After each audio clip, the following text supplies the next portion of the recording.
Thérèse Claire avait une boutique de vêtements qui s'appelait déjà Baba Yaga et elle a gardé ce titre-là. C'est une revendication, nous sommes des sorcières de Russie. Il y a tout ce côté-là aussi, je crois, qui plaisait beaucoup à Thérèse. Puis elle bouffe les enfants, ça lui plaisait aussi.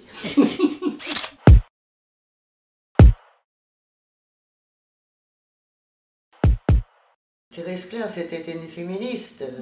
Elle a travaillé avec Simone Veil pour l'égalisation d'avortement.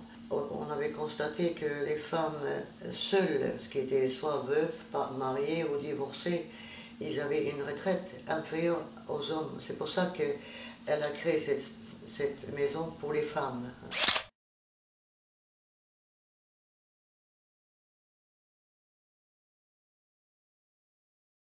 Pour entrer dedans, il faut être autonome. Et c'est pour ça qu'ils ont mis une limite de 80 ans. Mais ça ne veut pas dire que quand quelqu'un a 80 ans, qu'on va la mettre dehors.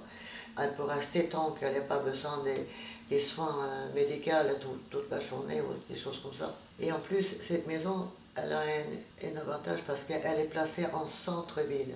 Parce que souvent, les maisons comme ça, ils sont dans la périphérie des villes.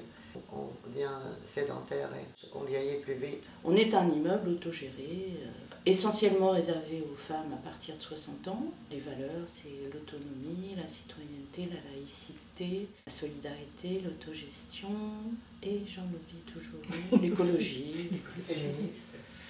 Le féminisme, oui. C'est un immeuble social et c'est la force de ce projet.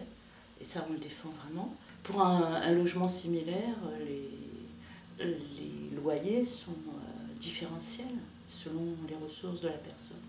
On ne veut pas de chef, mais donc on discute ensemble parce que voilà. On n'a pas de personnel non plus. On est obligé d'avoir, quand on est une association, d'avoir comme ça trésorier, présidente, secrétaire et tout ça. On est toutes sur le même bateau. Trésorière, ben, c'est tout le monde qui le fait actuellement. Et puis c'est ça l'autogestion. Alors on a des lieux communs, le jardin, la buanderie, la salle qui nous est dédiée, qui est dédiée à nos activités. On met en commun les outils, les savoir-faire.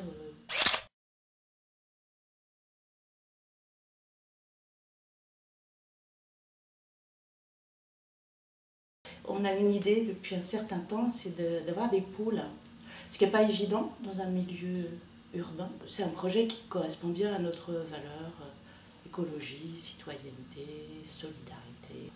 Et puis ici, il y a des femmes qui ont un très très petit revenu.